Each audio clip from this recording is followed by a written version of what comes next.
am I doing this right? Like, it doesn't matter. Just keep doing it. Just keep doing it and have faith.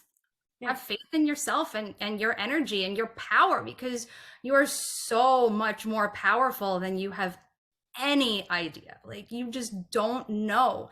And when you connect with your energy and you look inside and you are willing to be vulnerable and you're willing to keep showing up for yourself, like, that power is just unstoppable.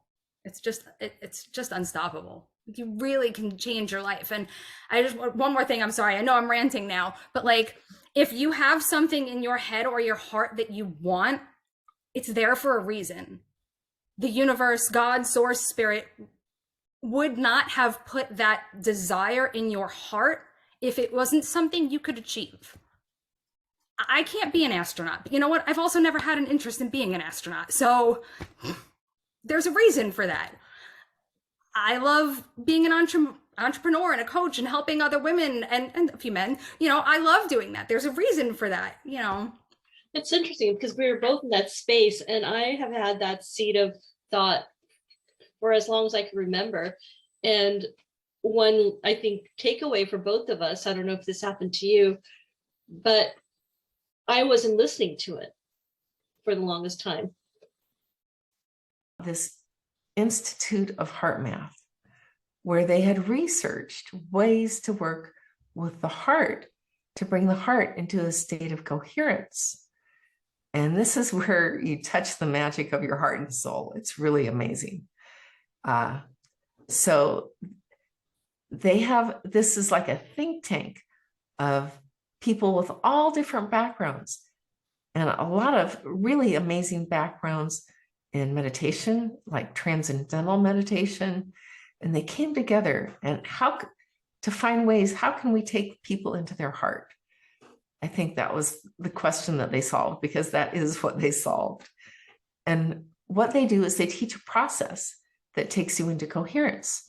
And if you think of coherence, the symphony is a great example, because when you listen to them when they're trying to tune up, that's incoherence. And then when they're playing this beautiful melody together, and every person is playing their part and adding their beautiful note that works with all the other notes, that's coherence. And that's what we need to have with our body, heart, mind, consciousness, and mental focus. When we can go into that state, we reach a coherence that makes a visceral change in our body. And our heart is incredibly powerful. It literally has an electromagnetic field that is 5,000 times larger than the one of our brain. Our heart has intelligence. It's multidimensional, and it's intuitive, and it's amazing. Do you think martial arts helps you be more mindful? Yes, because it's usually quite hard to do martial arts unless you're focused on what you're doing at the time. There are so many things going on with doing a form or doing a combination, your body movements, your place in space, your place in line, etc. There's so many things going on. You really don't have a lot of time left to be thinking about what you had for lunch yesterday, right? Because you just want to stay focused on what you're doing. So I think it's a really easy way to be mindful, because it keeps your mind pretty occupied during the whole time. Okay, my perspective about it is, well, first of all, I want to make absolutely sure that when your viewers are watching this and they're saying tiki and things, that the tiki, the Polynesian pop tiki culture that is prevalent in the United States has very, very little to do with real Hawaiian culture and spirituality.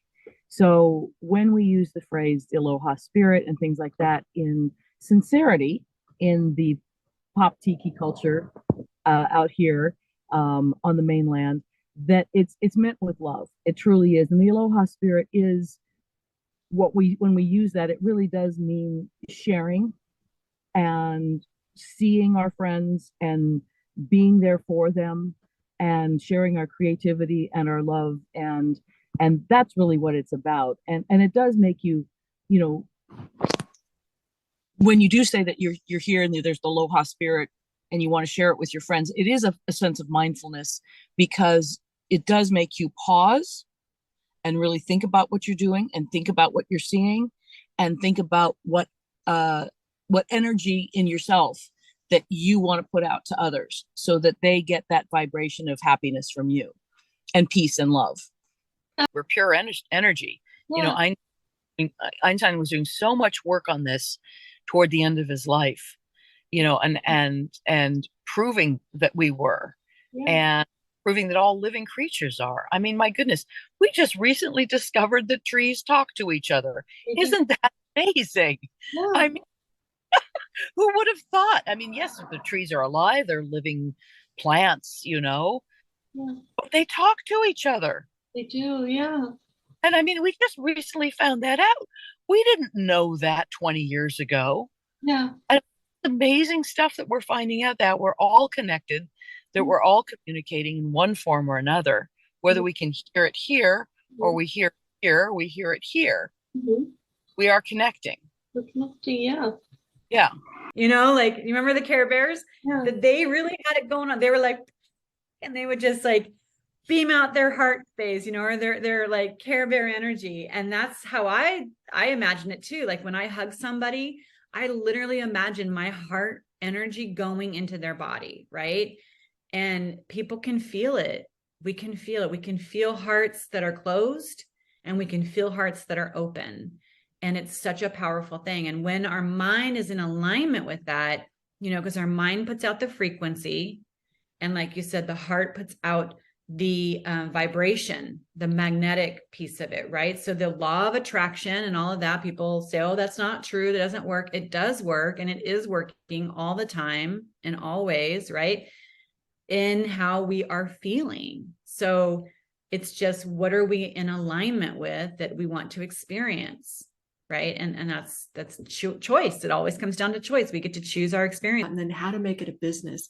So I jumped into a year-long program and was studying about nutrition, and then about the business side and how you can start making money following your passion. And I was on a walk with my husband, and they had been talking about all these crazy, the paleo, the keto, the raw, the vegan, the this and that diet. And I said, oh my gosh, I finally just want to be healthy enough. I just want to do enough. I don't want to be crazy. I don't want to be fanatical, but I want to feel good.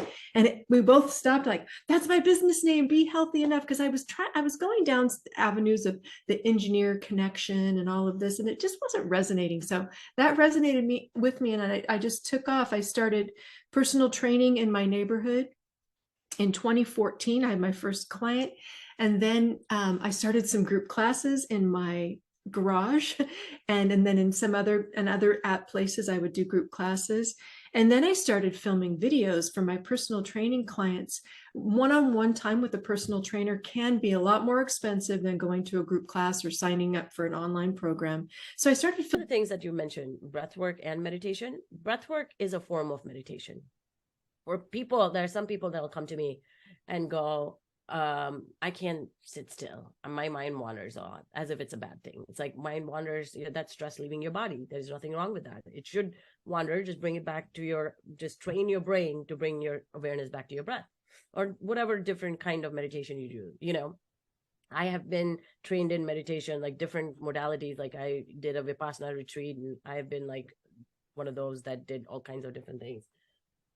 Breath work is for people that are active meditators, and you use the power of your breath to move the energy in your body that is not serving you, that to move the emotions, to move the thoughts that you are holding on to, and you activate your parasympathetic when you breathe for more than 7 minutes or longer.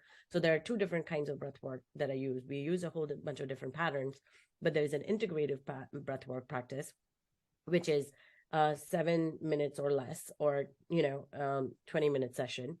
Basically, first it just started as random drawings, and then I realized, ooh, this is a tool. I could put them all together. My first step, so that I could feel what it would feel like to have finished this deck, even though I had not started yet, was to buy an affirmation deck. So I bought Gabrielle Bernstein's Super Attractor deck, And I held it in my hands. I turned it around. I opened it. I felt the cards and I pretended that I made it. So that got me in the feeling. I was like pretending that I got this for the first time from the publisher. And I was like, oh, I'm so proud of my deck that I just finished. Oh my gosh, it looks beautiful. Look at the gold foiling. And I love the feeling of the cards, and they're so meaningful, the messages. And I tried to get into character. Like, I made this. I made this. What does it feel like to hold something that's an actual product with like a USBN or ISBN number, they call it? Like, what does it feel like to hold something that I made? And that's what allowed me to feel it, is like get into character with something that's kind of similar to what you want to create. I do the same thing with the. I think that's the important thing for everyone to hear. You can't stay cold and contained for perpetuity. You will break. It's just a matter of when. And I learned a lot, and I've been able to coach very many people at this point, probably about 50 people through this, because many of us went through the trauma of COVID. Some of us went through the trauma of the war. Many of us felt an experience but never let out. And I've learned tactics now on how to do it, because when you're in it and you're someone who's very intellectually curious, you start trying everything to get out because you don't want to live in that dark place. So for me, it was making it okay to feel, to your point. It was making it okay to let the emotions overtake and release. And then now that they were out on the table, which was by far the hardest part, and that would be the main thing I would share with our listeners, is you really need to get to a point where you do a mental health check on yourself. And sometimes you may need to see a professional to evoke and extract that from you. But doing that health check consistently, I'd say, every week or even every day, to say, how am I feeling? Where am I at? Manifesting that through journaling, through conversation, through therapy, and getting a really good inventory, just as you would a wellness check with a physical doctor. Doing a wellness check on yourself emotionally and figuring out where you're at and how you're feeling about this is essential. Because once everything gets out on the table, then you could do something with it. It's like the iceberg that's under the surface. You can't tackle it if it's not up. And out for a clinical trial, and he had 2 different trials he was trying out for 2 days in a row. And it was so late when I read about this that I couldn't do anything. I couldn't go out and get coconut oil, much less MCT oil. And so we went for the screening in the morning. He needed to get at least 16 points on a 30-point memory test, and he got only 14 points. And we were devastated. He did not get into that clinical trial.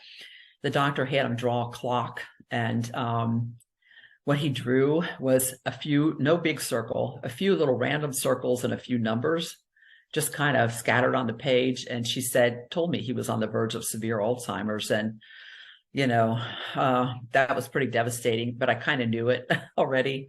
And so we went and bought some coconut oil on the way home. And then I figured out from the fatty acid composition of the coconut oil, which I was able to look up on a USDA website, I found out that it was 60% medium chain triglycerides. So I figured out how much coconut oil I would need to give him that would be equal to the dose of that medical food that I had read about. So the next day he was trying out again for a different clinical trial, different location. And it was going to be in the early afternoon. So I gave him, it turned out to be a little over 2 tablespoons of coconut oil, which is a lot of oil. But I put it in his oatmeal and he ate it just fine. Didn't have any problem with it. I took it. I got indigestion from that much, the first time, but I don't have a gallbladder. But I got used to it. But anyway, so he took the coconut oil and we go for the testing about 3 hours later. And he gained 4 whole points from the day before, and he qualified for the clinical trial. And it was kind of astonishing because, with this medical food, the press release I read about was a trial where it was just a single dose of this MCT oil that 9 out of 20. In every venue that you put yourself into is really important. And it means keeping track of your physiological health, your emotional health, and the people you choose to be with. And so the more you want the best that fits you the best, the more you get that. It's like sending signals out. I mean, I really can't explain that sort of thing. I can't explain why this guy tapping me on the shoulder and saying, let's go for a cup of coffee, made so much difference, made all the difference in the world to how I thought about how was I going to get my new profession really successful. It's like, it doesn't always depend on me. It does depend on me getting up every morning and taking some kind of action, but it also depends on me being alert to those around me who have something to offer, and they'll offer. And I can only guess that I must have turned down many offers, years and years ago.